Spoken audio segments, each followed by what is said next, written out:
How do you help people create these personal stories or personal brands, etc.? What are your thoughts there, Smitha? I'm of the opinion, and pardon me for saying this, that branding continues to be one of the most misunderstood facets in the marketing slash business spaces, right? I often say when people do not know what to say, they would use fillers in conversations like strategy, and nobody has any idea what that means. Many marketeers end up using these as fillers without really figuring out what it is. Okay. Uh, I could be a bit opinionated on it, and but that's been my experience around it. Incidentally, branding does not have a very glamorous origin in terms of the etymology of the word. Correct. Branding, in the business context or in the marketing context, the word brand man was for the very first time used in the 1930s by Procter and Gamble.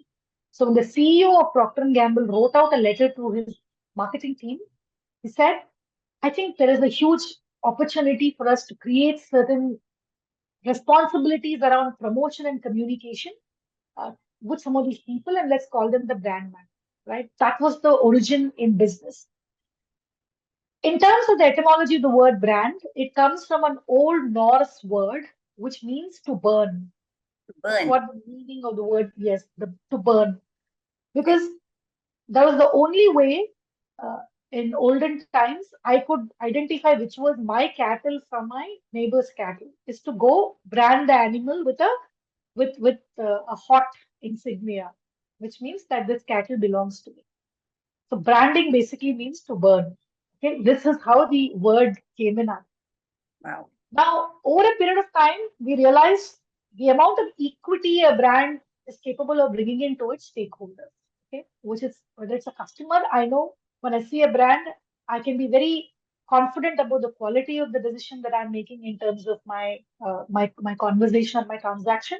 Businesses figured out how can I actually have a great run at the stock market when I have a strong brand, and all of this continues. There are people who also created narratives around what was called as a love mark. Many of them refer to brands as love marks, which I have personally not tried to figure out how it gets done. But there are many perspectives that you see. Specifically, addressing your question about if brand is about uh, the image or the association one tries to create Correct. about an entity in the minds of the stakeholder. If that's the simplistic way to look at what a brand is, people can be positioned as very powerful association triggers, right? And that is the whole context of personal branding. So when I see that there is this celebrity who stands for a particular cause, and if the equity of the celebrity is such that I am sure he will never stand for a cause which is detrimental to the larger good, I start believing the believability factor towards that particular entity automatically goes. This Correct. is how um, personal branding per se started, using celebrities as powerful um, reflectors to what the brand stands for, what the product stands for in the market.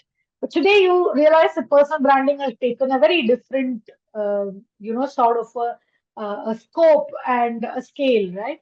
Where whether you're trying to recruit people for leadership, it's one of the key questions you've got to ask yourself is, what is his thought leadership quotient? Correct. How can he not just drive business outcomes for me?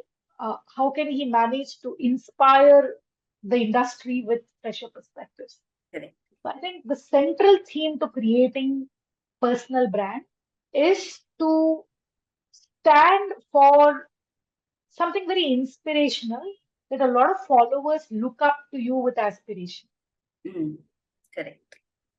So if you are a leader who chooses to create a strong brand for yourself, you focus on remaining inspired so that you can drive inspiration around you. I think the other thing in also a personal branding story is to be very clear what is it that you want to stand for, what is it that you never want to stand for. Yes.